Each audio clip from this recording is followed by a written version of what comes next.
बच्चों, आज हम कक्षा 5वीं में हिंदी भाषा का पाठ 7 सलीम का आत्मविश्वास पढ़ने जा रहे हैं। इस पाठ का फ्लो चार्ट कुछ इस प्रकार से है। इस पाठ में कुछ नए शब्द, मुहावरे और लिंग का प्रयोग हुआ है। तो चलो पाठ की ओर आगे बढ़ते हैं। Explanation of the chapter. ये पाठ का एक्सप्लेनेशन इस प्रकार से है। यह एक प्रेरक कथा है। इस कहानी के मुख्य पात्र है अंकित एवं उसके माता पिता, सलीम एवं उसके पिताजी जिनका नाम था अहमद। 14 नवंबर का दिन था।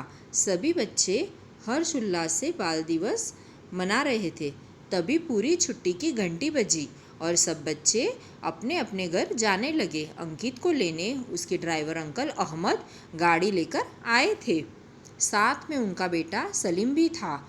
उसे देखकर बहुत खुश होते हुए अंकित ने उसका नाम पूछा। सलीम, उसने हकलाते हुए बताया। उसकी पढ़ाई के बारे में पूछने पर ड्राइवर अंकल ने अंकित को बताया कि उसे हकलाने की बीमारी है एवं उसे पढ़ने लिखने में भी कठिनाई होती है। उनके पास इतना पैसा नहीं है कि वह सलीम की पढ़ाई पर खर्च कर सके। ड्राइवर अंकल की बात सुनकर अंकित हैरान हो गया। तब अंकित ने मन में निश्चय किया कि वह सलीम की अवश्य सहायता करेगा। अगले दिन अंकित ने अपनी माता पिता की सहायता से सलीम का दाखिला पास के ही एक विद्यालय में करा दिया एवं अंकित ने अपनी जेब खर्च से बचाए हुए पैसों से सलीम के लिए किताबें, कॉपियाँ और विद्यालय की यूनिफॉर्म दिलाई। अंकित के मन में सहयोग की भावना देखकर उसके माता पिता बहुत खुश हुए। अब सलीम विद्यालय तो जाने लगा, पर भय और झिझक उसके मन में बैठ गए थे। एक दिन विद्यालय से घर आते हुए अंकित ने सलीम को उदास देखकर उसकी उदासी का कारण पूछा। तब सलीम फूट फूट कर रो पड़ा, यानी कि बहुत रोया और कहने लगा कि शायद मेरी किस्मत में पढ़ाई नहीं है।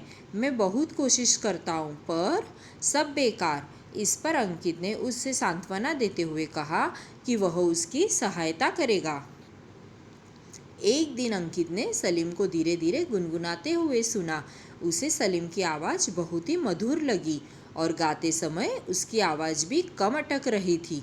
यह देखकर अंकित ने विद्यालय में सलीम को गायन प्रतियोगिता में भाग लेने के लिए प्रोत्साहित किया। वह लगातार सलीम की हिम्मत बढ़ाता रहा। धीरे धीरे सलीम के अंदर आत्मविश्वास उत्पन्न हो गया और सलीम की प्रतिभा निखरती चली गई। गायन प्रतियोगिता का दिन भी आ गया। उस दिन सलीम और अंकित के साथ साथ उनके माता पिता भी सलीम के विद्यालय गए। सलीम डगमगाते हुए स्टेज की ओर बढ़ा। तब सभी ने तालियां बजाकर उसका हौसला बढ़ाया। सलीम ने मधुर आवाज़ में देशभक्ति का गीत सुनाया। कुछ देर बाद प्रतियोगिता का परिणाम घोषित हुआ, जिसमें सलीम को प्रथम पुरस्कार मिला। सभी सलीम की प्रशंसा करने लगे और विद्यालय का आंगन तालियों की गड़गड़ाहट से गूंज उठा। उस दिन के बाद सलीम में हर चीज़ के प्रति आत्मविश्वास उत्पन्न हो गया और उसके पढ़ाई में भी अच्छे अंक आने लगे। तो बच्चों, ये पाठ से हमें क्या शिक्षा मिलती है? इस कहानी से यह शिक्षा मिलती है कि हमें शारीरिक या मानसिक रूप से पीड़ित व्यक्ति का मजाक नहीं उड़ाना चाहिए, उनकी मदद करनी चाहिए और उनको आगे बढ़ने के लिए प्रेरित करना चाहिए, उनका हौसला बढ़ाना चाहिए। हर किसी में कुछ ना कुछ कार्य करने की क्षमता छिपी होती है। हमें किसी को कम नहीं समझना चाहिए। इस पाठ में कुछ नए शब्दों का भी प्रयोग हुआ है, जैसे कि सन्न यानी कि स्तब्ध, जड़, चुप, निश्चय यानी कि संकल्प करना, दाखिला यानी कि प्रवेश, सहयोग यानी कि मिलजुल कर काम करने का भाव, झिझक यानी कि संकोच, हिचक, किस्मत यानी कि भाग्य, तकदीर, प्रतिभा यानी कि योग्यता, प्रोत्साहित करना यानी कि उत्साह बढ़ाना, परख यानी कि अच्छे बुरे की समझ, पहचान, प्रांगण यानी कि आंगन, आत्मविश्वास यानी कि अपने ऊपर विश्वास, प्रशंसा, तारीफ। तो यह पाठ इस प्रकार यहाँ पे समाप्त होता है। धन्यवाद।